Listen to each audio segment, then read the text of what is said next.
افعال باری تعالیٰ یہ یاد رکھیے گا، اللہ جل وعلا جب کوئی کام کرنا چاہے تو وہ اپنے کرنے میں، کام کے کرنے میں اس کو کسی کے مشورے کی حاجت نہیں، اور اپنے کام کے کرنے میں وہ کسی سے مجبور نہیں ہوتا، وہ جب چاہے جو چاہے جیسا چاہے کرے.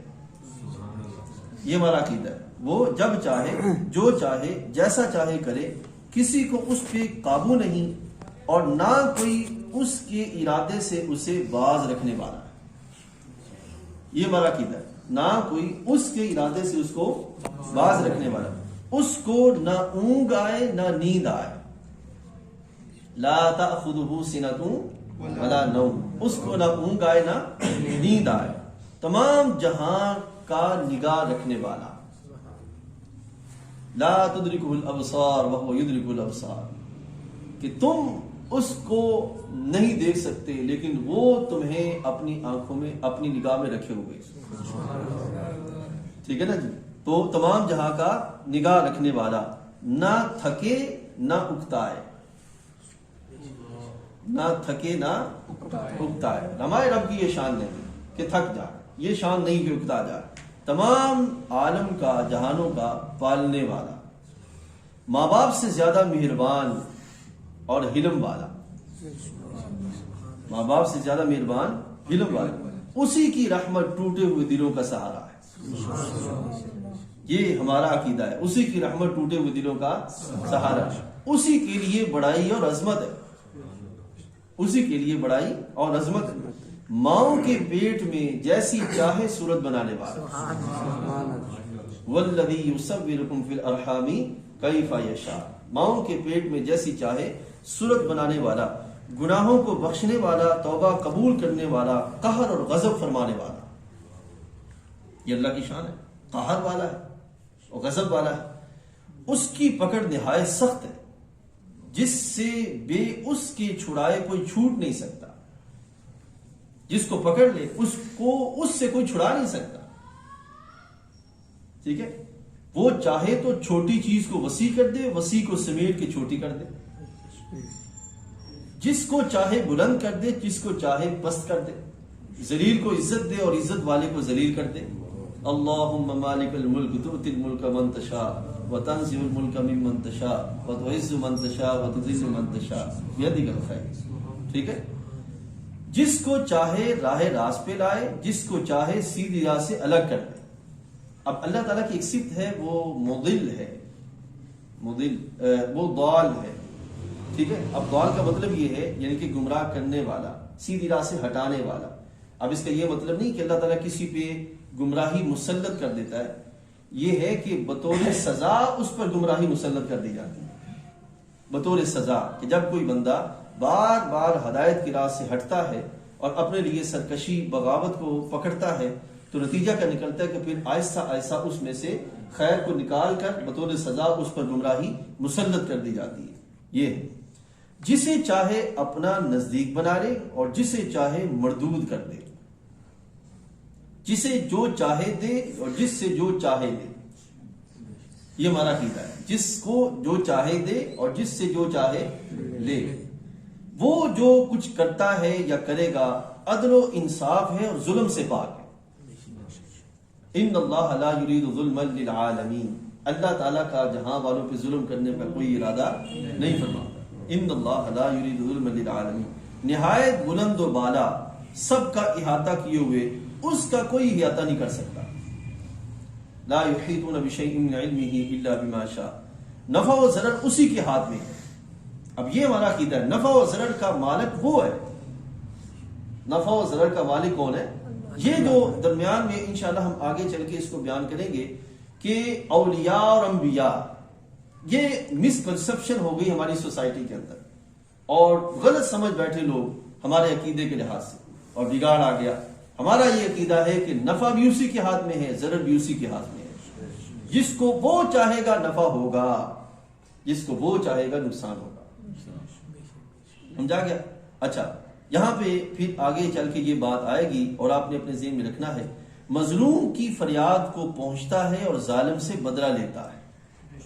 یہ ہمارا عقیدہ ہے، مظلوم کی فریاد کو پہنچتا ہے، ظالم سے بدلہ لیتا ہے. اس کی مشیت اور ارادے کے بغیر کچھ نہیں ہو سکتا. یہ آپ نے سمجھنا ہے تھوڑا سا, اس کی مشیت اور ارادے کے بغیر کچھ نہیں ہو سکتا.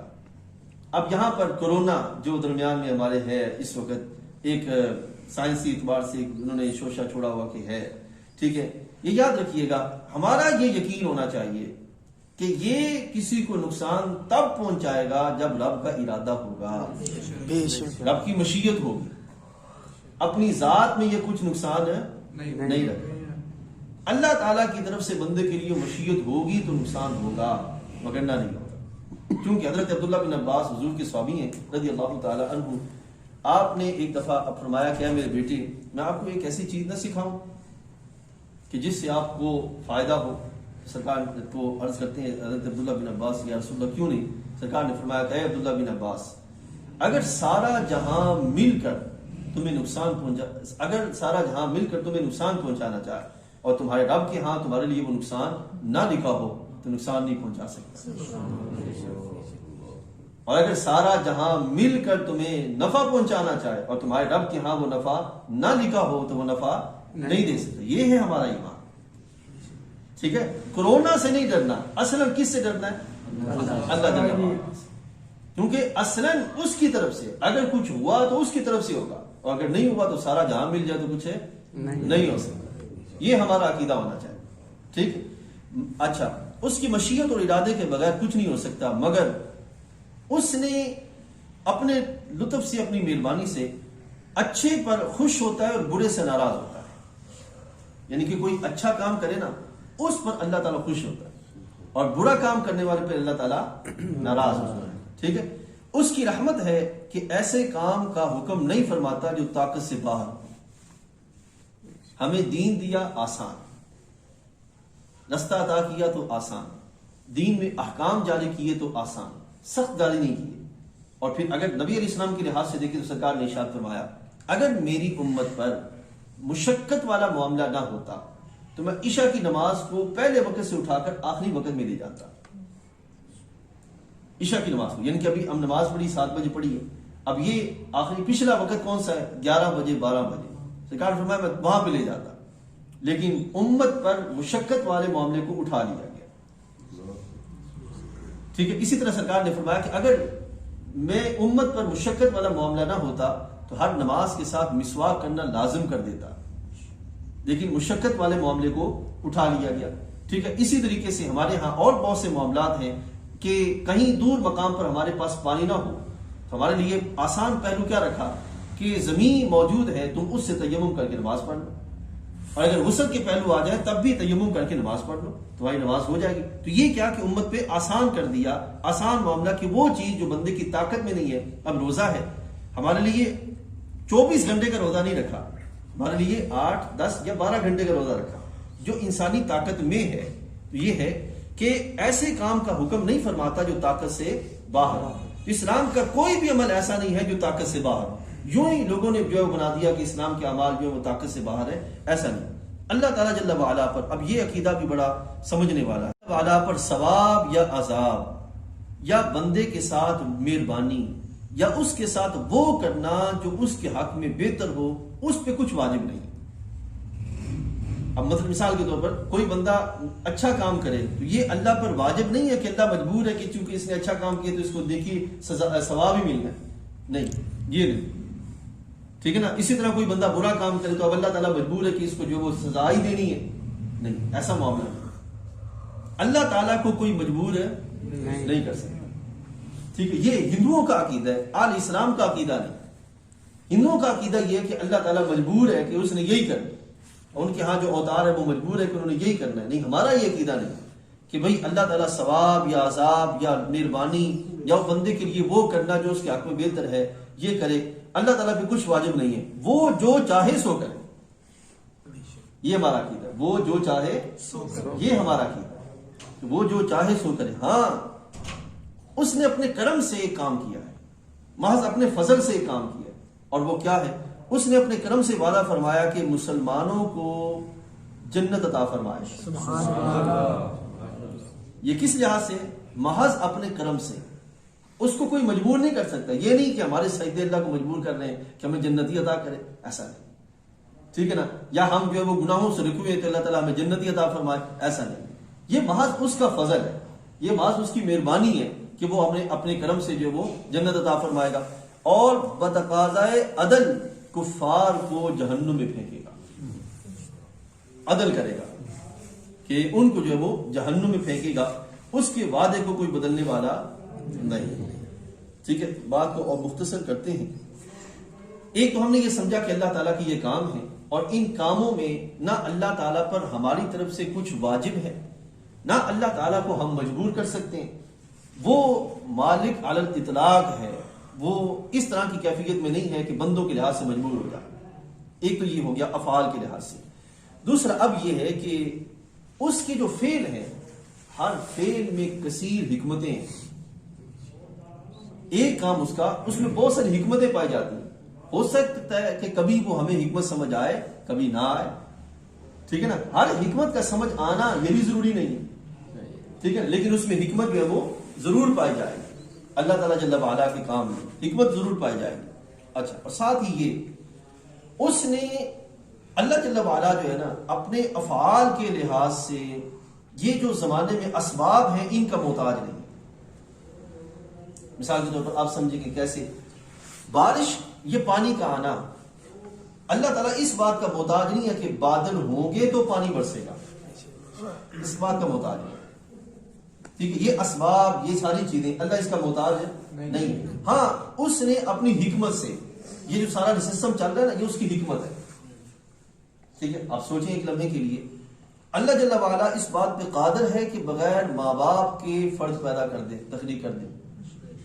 اللہ تعالیٰ اس بات پہ قادر ہے کہ بغیر باپ کے فرد کی تخلیق کر دے, جیسا کہ جناب آدم علیہ السلام, جیسا جناب عیسیٰ علیہ السلام, دونوں چیزیں موجود ہیں. وہ اس بات پہ قادر ہے اور اس نے دکھایا, لیکن اس نے اپنی حکمت کے ساتھ سنت کیا طریقہ رکھا ہے کہ ایک طریقے سے کائنات کو چلا رہا ہے. لیکن یہاں یہ بات لازم ہے کہ اللہ جل وعلا جو اس نے سنت بنائی, تو اللہ تعالیٰ اب اس سنت کے بنائے جانے پر جو اس نے بنا دی, اس پر اس کا محتاج نہیں ہو گیا. اب وہ یہی ہوتا رہے گا, وہ جو چاہے سو کرے, چاہے اس طرح چلے, چاہے جو ہے وہ اس طرح چلے. اللہ جل وعلا اس بات پر جو ہے وہ, تو اس نے اپنی حکمت. اصول کیا ہے ظاہری اعتبار سے, جو کائنات کے اصول ہیں, اسباب ہے, کیا ہے یہ آنکھ کا ڈھیلا, ڈھیلے میں نور, یہ تینوں چیزیں ہوں تو بندہ دیکھ سکتا ہے. ایسا ہی ہے نا, ٹھیک ہے نا, نور نہ ہو یا ڈھیلا نہ ہو یا اس میں کوئی اور کیفیت آ جائے تو بندہ دیکھ. اب یہ ساری چیزیں کیا ہیں, یہ اسباب ہیں. اللہ نے ان ساری چیزوں کو اسباب کے ساتھ جوڑا ہوا ہے. وگرنہ اگر رب چاہے تو کانوں سے جو سننا ہوتا ہے تو دیکھنے کی کیفیت یہاں پیدا کر دے. سمجھا گیا نا, دیکھنے کی کیفیت یہاں پیدا کر دے. جو بولتے ہیں ہم یہاں پہ, تو کھانے جو سننے کی کیفیت یہاں پیدا کر دے. جل والا, سمجھا گیا. تو یہ اللہ تعالیٰ نے اپنے حکمت کے ساتھ ان چیزوں کے ساتھ جو ہے وہ جوڑ رکھا ہے. لیکن یہاں یاد رکھیے, ہمیں اسباب پہ توجہ نہیں رکھنی, اسباب پہ یقین نہیں رکھنا. یقین کس پہ رکھنا ہے؟ اللہ. یقین کس پہ رکھنا ہے؟ حضرت امام احمد رضا خان رحمۃ اللہ تعالی علیہ, آپ کی بارگاہ میں ایک فرد آئے جو کہ علم جفر کے بڑے ماہر تھے. علم جفر ایک علم ہے, اس کے بڑے ماہر تھے. آپ نے ان سے پوچھا کہ بتائیں ذرا بارش کی کتنی امکان ہے بارش ہونے کے. علم جفر کے ذریعے, اس کے ذریعے ایک حساب و کتاب کر کے گمانی طور پر پتہ کر دیتے ہیں کہ بارش کے کتنے امکان ہیں. انہوں نے کوئی حساب و کتاب کیا, جمع نفی کیا, کہنے لگے کہ ابھی بارش کے کوئی امکان نہیں, ابھی بارش کے کوئی امکان نہیں. آپ جانتے ہیں کہ پہلے دور میں جو بزرگ ہیں وہ جانتے ہیں کہ پینڈولم ہوتے تھے, گھڑیال چلتے تھے, ان کے نیچے وہ پینڈولم ہوتے تھے. آپ نے فرمایا کہ دیکھیں ذرا 12 بجنے میں کتنے منٹ باقی ہیں. کہنے لگے کہ 12 بجنے میں ابھی 20 منٹ باقی ہیں. آپ اٹھے, گئے اور گھڑیوں کو, جو سوئیاں تھیں, سوئیوں کو, بڑی سوئی کو ہاتھ سے پکڑ کر چھوٹی سوئی کو کے ساتھ ملا دیا اور ٹائم 12 پورے ہو گئے. آپ نے فرمایا کہ کوئی شک نہیں ہے کہ زمانہ اسی طرح چل رہا ہے کہ منٹ پورا ہوتا جائے گا تو پھر 12 بجیں گے. لیکن اللہ اس بات پہ قادر ہے کہ منٹوں کے گزرنے کے بغیر یہ اللہ 12 بجا. یقین کس پہ ہونا چاہیے؟ توکل اسی ذات پہ. ٹھیک ہے نا. لیکن یہ کائنات کا نظام کیا ہے؟ اسباب ہے. ان پہ یقین نہیں ہونا چاہیے کہ یہ ہوں گے تو ہوگا، ایسا نہیں. وہ چاہے گا تو اس کے بغیر بھی ہو جائے، لیکن اس نے ایک نظام بنا رکھا ہے. اب سنیے بات، اب آپ کو آسانی سے سمجھ آ جائے گی اور بات کو مختصر کرتے ہیں. آنکھ دیکھتی ہے، کان سنتا ہے، آگ جلاتی ہے، پانی پیاس بجھاتا ہے. وہ چاہے تو آنکھ سنے، آنکھ کا کام دیکھنا ہے، لیکن چاہے تو وہ آنکھ سنے، ٹھیک ہے. کان دیکھے، پانی جلائے، آگ پیاس بجھائے، وہ چاہے. سمجھے؟ اب یہ تو نہیں ہے کہ جو آگ ہے اس کا کام جو جلانا ہے، اگر وہ چاہے تو یہ پیاس بجھانا شروع کر دے اور پانی جو وہ جلانا شروع کر دے. سمجھا گیا نا؟ یہ ایسا نہیں ہے. اب دیکھیے جناب سیدنا ابراہیم علیہ السلام، ان کو آگ میں ڈالا گیا تو کیا آگ نے جلایا؟ نہیں. اللہ نے فرمایا یا نار کونی بردا وسلاما علی ابراہیم، اے آگ ابراہیم علیہ السلام پر سلامتی والی ٹھنڈی ہو جائے. سمجھے؟ وہ چاہے تو کیا ہو؟ آگ جلائے، نہ چاہے تو آگ نہ جلائے. وہ چاہے تو پانی پیاس بجھائے، نہ چاہے تو پانی پیاس نہ بجھائے. سمجھا؟ تو یہ ہے آگ پیاس بجھائے، نہ چاہے تو لاکھ آنکھیں ہوں دن کو پہاڑ نہ سوجے، کروڑ آگ ہو ایک تنکا پہ داغ نہ لگائے. کس قہر کی آگ تھی جس میں ابراہیم علیہ السلام کو کافروں نے ڈالا، کوئی پاس نہیں جا سکتا تھا. جناب جبرائیل امین ابراہیم علیہ السلام کی بارگاہ میں حاضر ہوئے، عرض کرتے ہیں کہ کوئی حاجت ہو تو بتائیں. اب حاجت ہے پر تم سے نہیں. جبرائیل آئے نا حضرت ابراہیم علیہ السلام کی بارگاہ میں، جب آگ میں ڈالا گیا تو جناب جبرائیل امین حضرت ابراہیم علیہ السلام کو عرض کرتے ہیں کہ حاجت ہو تو کوئی بتائیں. آپ نے فرمایا کہ تم سے نہیں ہے، پر تم سے نہیں. ٹھیک ہے جی. تو ساتھ ہی آگے سے جبرائیل میں عرض کرتے ہیں پھر جس سے ہے اس کو کہیں. فرمایا جس کو ہے وہ جانتا ہے. سبحان اللہ. جس کی حاجت ہے اس کو وہ جانتا ہے کہ میری کیفیت کیا ہے. تو یہ ہے جناب سیدنا ابراہیم علیہ السلام. اور پھر جب اللہ تعالیٰ نے فرمایا نا یا نار کونی بردا، اے آگ ٹھنڈی ہو جا، اس وقت زمین پہ جتنی آگیں تھی ساری ٹھنڈی ہو گئی. یہ اللہ جل وعلا کا حکم کہ وہ چاہے تو آگ جلائے، چاہے تو آگ نہ جلائے. یہ ہے ہمارا عقیدہ وعلا کے افعال کے بارے میں. تو آج ہم نے دو چیزیں پڑھی، بات کو مختصر کرتے ہیں اور ختم کرتے ہیں. پہلی چیز یہ کہ افعال باری تعالیٰ، اس کے کام کے کرنے میں کوئی اس کو نہ مجبور کر سکتا ہے، نہ اس پر کوئی شے واجب ہے. ٹھیک ہے، نہ اس کو کوئی مجبور کر سکتا ہے، نہ اس پہ کوئی شے واجب ہے. وہ جو چاہے جیسے چاہے کر. ٹھیک ہے. اور پھر دوسری چیز یہ کہ اللہ تعالیٰ کے جو افعال ہیں اس میں بے شمار حکمتیں ہیں، ہماری سمجھ میں آئیں کہ نہ آئیں. اور ساتھ ہی آخر میں ہم نے یہ پڑھا کہ اللہ تعالیٰ نے اپنی حکمت کے تحت اس جہان کو اسباب کے ساتھ جوڑا ہوا ہے. ٹھیک ہے، اپنی حکمت کے تحت اس جہان کو اسباب کے ساتھ جوڑا ہوا ہے. مین کے پانی پیاس بجھاتی ہے، آگ شے کو جلاتی ہے. ٹھیک ہے، کھانے سے ہماری جو خوراک ہے اس کا معاملہ پورا ہوتا ہے. یہ حکمت کے تحت چل رہے ہیں. وگرنہ وہ چاہے تو پانی پیاس نہ بجھائے، آگ پیاس بجھا دے. وہ چاہے تو آگ جو ہے وہ جلائے نہیں بلکہ جو کسی اور کام کے لیے آئے. اور یہاں پہ وہ واقعہ عرض کر دیتا ہوں، پھر ہم بات کو ختم کرتے ہیں. محبوب کریم علیہ السلام کا ایک رومال شریف تھا حضرت غالباً انس رضی اللہ عنہ کے پاس. حضرت انس رضی اللہ عنہ کے پاس ایک رومال شریف تھا. تو لوگ آئے، کھانا کھایا. وہ رومال تھا کہ اس کو دسترخوان کے طور پر استعمال کیا جاتا تھا. تو کھانا کھایا تو حضرت انس بن مالک رضی اللہ عنہ نے جب کھانا کھا چکے لوگ تو آپ نے اس رومال کو اٹھایا اور آگ میں ڈال دیا.